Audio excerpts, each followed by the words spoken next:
1987 पटना के रेलवे कर्मचारियों को एक अजीब खबर मिली। एक एक्सप्रेस ट्रेन हर संडे को 1 घंटा लेट चला करती थी।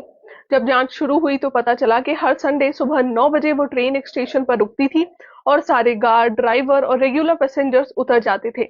स्टेशन के वेटिंग रूम में एक टीवी होता था। वो सब लोग उस टीवी पर फूलों की माला चढ़ाते, उसके सामने एक नारियल फोड़कर अगले 45 मिनट तक पूरा ध्यान लगाकर एक सीरियल देखा करते थे। दरअसल हुआ ये था कि उन सभी लोगों ने मिलकर पैसे जोड़कर वो टीवी खरीदा था, ताकि वो हर संडे सुबह को टीवी पर रामायण देख सके।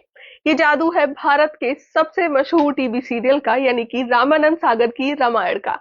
वो कथा जिसने सारे देश को एक अटूट बंधन में बांध दिया था, जिसको इतना पावन माना जाता है कि लोगों के लिए उनका टीवी उनका मंदिर बन गया था। लेकिन बहुत कम लोग जानते हैं कि सीरियल से जुड़ी कहानियां भी उतनी ही जादुई हैं जितना हमारे प्रभु श्री राम। मैं सिनेमा छोड़ रहा हूँ। आज से मैं हमारे महान ग्रंथों की कहानियों को टीवी के लिए बनाऊंगा। 1976 में स्विट्जरलैंड के एक कैफे में बैठकर रामानंद सागर ने अचानक से एक घोषणा की। अपने जीवन में 20 से भी ज्यादा मूवीज, कई ब्लॉकबस्टर्स, धर्मेंद्र, राज कपूर, हेमा मालिनी जैसे बड़े बड़े नामों के साथ काम करके इतनी शोहरत हासिल करने के बाद अचानक वो सिनेमा को छोड़ कैसे सकते थे। पूरी इंडस्ट्री में उनका मजाक बनने लगा।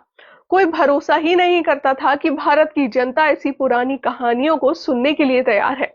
पैसों से लेकर पॉलिटिक्स तक हर तरफ रामानंद सागर को दिक्कतें झेलनी पड़ी, लेकिन उनका मानना था कि रामायण की कहानी बनाना उनके जीवन का एकमात्र लक्ष्य है। पॉलिटिशियंस को ये डर था कि ये शो भारत की राजनीतिक व्यवस्था को बिगाड़ सकता है। एक हिंदू सीरियल को डीडी नेशनल जैसे पब्लिक ब्रॉडकास्टर पर दिखाना भारत में भेदभाव की भावना को बढ़ावा देगा। इस सब की वजह से रामानंद सागर को लगातार डिले और रिजेक्शन मिल रहे थे। वो महीनों तक मिनिस्टर्स के ऑफिस के चक्कर लगाते रहे। उनके शूट किए हुए 4 एपिसोड्स को घटाकर 1 कर दिया गया। उनसे ये तक कहा गया कि उन्हें डायलॉग लिखने नहीं आते। लेकिन फिर एक चमत्कार हुआ। कहते हैं कि MIB सेक्रेटरी SS गिल ने एक एपिसोड की CD को चुपके से अपने घर ले जाकर अपनी माँ को दिखाया। गिल की माँ, जो बहुत बड़ी राम भक्त थी, उस एपिसोड को देखकर मानो जैसे मंत्रमुग्ध हो गई। उनके लिए वो सीरियल देखना ऐसा था जैसे उन्होंने श्री राम जी के दर्शन कर लिए हों। लेकिन जब उन्हें पता चला कि ये शो कभी बन नहीं पाएगा तो उन्होंने अपने घर पर भूख हड़ताल कर दी। उन्होंने अपने बेटे से कहा कि जब तक रामायण बनने की परमिशन नहीं मिलती वो एक दाना भी नहीं खाएंगी। और आखिरकार एक माँ की जिद के कारण रामायण को टेलीकास्ट करने का अप्रूवल दे दिया गया। लेकिन जैसे ही ये खबर पार्लियामेंट में पहुंची, सबने कोशिश की कि रामानंद सागर से अप्रूवल लेटर वापस ले लिया जाए, लेकिन तीर अब कमान से छूट चुका था। लेटर मिलते ही रामानंद सागर दिल्ली से जा चुके थे। अब उन्हें कोई रोक नहीं सकता था। श्री राम के जीवन की गाथा हर घर में पहुंचने वाली थी। पूरे देश में एक ऐसा पावन वातावरण बनने वाला था जो कोई सोच ही नहीं सकता था। 25 जनवरी 1987 भारत के 40वें रिपब्लिक डे से एक दिन पहले रामायण का पहला एपिसोड टीवी पर एयर हुआ। इसके बाद देश में एक ऐसी लहर दौड़ पड़ी कि हर कोई एकजुट हो गया। हर संडे की सुबह पूरे भारत में सन्नाटा छा जाता। सारे रास्ते, गली मोहल्ले खाली हो जाते। ना कोई किसी के घर जाता, ना कोई फोन उठाता। ट्रेनें रुक जाती, पार्लियामेंट रुक जाता। हर कोई बस रामायण देखना चाहता था। गली नुक्कड़ पर टीवी देखने वाले लोग चप्पल उतार कर रामायण देखा करते थे। कई कहानियां ऐसी भी देखने को मिल जाती हैं जहां लोगों ने अपनी शादी तक पोस्टपोन कर दी। कहा जाता है डॉक्टर्स पेशेंट्स का इलाज नहीं करते थे। यहाँ तक कि कई लोगों ने अपने प्रियजनों के अंतिम संस्कार को भी डिले कर दिया था। लेकिन पटना से एक अजीब घटना सुनाई दी। कहते हैं कि पटना के मेंटल असाइलम में वेरेंडा हुआ करता था जहां सारे पेशेंट्स खाना खाते थे। वेरेंडा के आसपास कई सारे बंदर हुआ करते थे और हर रोज खाना खाने को लेकर पेशेंट्स और बंदरों में लड़ाई होने लगती थी। एक दिन एक डॉक्टर ने सोचा कि इन पेशेंट्स को रामायण दिखाते हैं।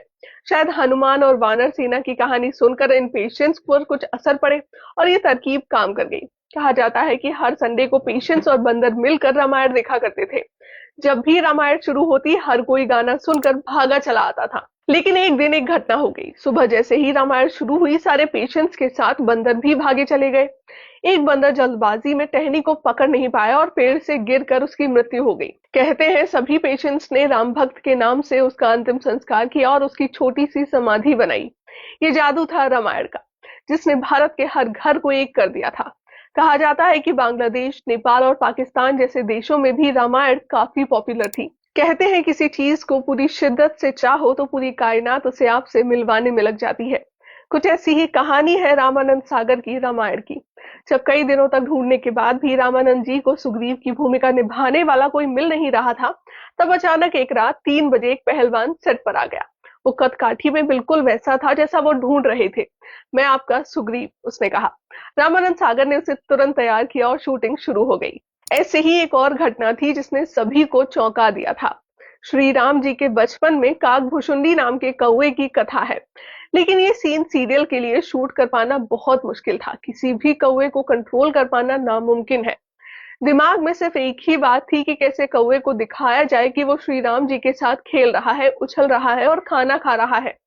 लेकिन फिर एक चमत्कार हुआ। एक दिन अचानक एक कौवा सेट पर आया और ठीक उस पेड़ पर जाकर बैठ गया जहां जरूरत थी। रामानंद सागर जी ने अपने हाथ जोड़कर कहा, कागभुशुंडी महाराज आप आ गए। ये बच्चा राम जी का किरदार निभा रहा है, कृपा करके यहाँ कुछ देर तक बैठिए। और ये सुनकर वो कौवा सच में पेड़ से उतरा और श्री राम जी की भूमिका निभा रहे बच्चे के पास आकर बैठ गया। कैमरा रोल हुआ और वो कौवा वही करता गया जो उसे करना था। वो श्री राम के साथ खेल रहा था, उछल रहा था और शूट के दौरान ठीक अपनी जगह पर टिका रहा। 10 मिनट के बाद जैसे ही शूट खत्म हुआ, वो कौवा तुरंत उड़कर वापस चला गया। रामानंद सागर जी की आंखों में आंसू आ गए। उन्हें लगा कि साक्षात भगवान ने आकर उनकी मदद की है। रामानंद सागर हमेशा मानते थे कि उनके भाग्य में लिखा है कि वो रामायण जरूर बनाएंगे। इसीलिए रामानंद सागर के रास्ते में जो भी रुकावटें आती थी, वो अपनी सच्ची श्रद्धा और धैर्य के भरोसे इंतजार करते। लेकिन एक समय ऐसा भी आया जब उनके धैर्य की बहुत बड़ी परीक्षा ली गई। इस कहानी को समझने के लिए हमें रामायण का अंत समझना होगा। माना जाता है कि दुनिया भर में रामायण के करीब 300 अलग अलग वर्जन हैं, लेकिन वाल्मीकि रामायण को खास मान्यता दी जाती है। वाल्मीकि रामायण के उत्तरकांड में श्री राम जब अयोध्या लौट आते हैं और उनका राज्याभिषेक किया जाता है, उसके बाद की कथा है।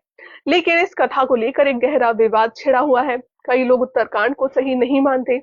उनका मानना है कि उत्तरकांड को ऋषि वाल्मीकि ने नहीं लिखा और उसके बाद में जोड़ा गया है। रामानंद सागर का भी यही मानना था। उनका मानना था कि जो श्री राम की वो पूजा करते हैं, वो किसी की भी बात मानकर अपनी पत्नी को गलत नहीं ठहरा सकते। इसीलिए उन्होंने अपने रामायण को श्री राम जी के राज्याभिषेक पर ही खत्म करने का फैसला किया। लेकिन जनता को ये फैसला मंजूर नहीं था। भारत के वाल्मीकि समाज ने इस बात की गहरी निंदा की कि लव कुश वाला एपिसोड क्यों नहीं बनाया गया। धीरे धीरे लोगों का आक्रोश बढ़ने लगा। मंत्रियों के फोन आने लगे। रामानंद सागर पर पॉलिटिकल प्रेशर बनाया गया। हर बार की तरह रामानंद सागर भी अपने फैसले पर अड़े रहे। लेकिन इस बार लोगों का गुस्सा सारी हदें पार कर चुका था। लोग सड़क पर आ गए थे, दंगे होने लगे, पब्लिक प्रॉपर्टी के नुकसान होने लगे, सड़कों को कचरे के ढेर से भर दिया जा रहा था। आखिरकार रामायण के कई अलग अलग वर्जन पढ़ने के बाद रामानंद सागर को एक कथा मिली जिससे वो सहमत थे और उसमें थोड़ा सा फेरबदल करके उन्होंने उत्तर रामायण के नाम से लव कुश की कथा को रिलीज किया। कहते हैं रामानंद सागर पर कई सारे कोर्ट केस किए गए।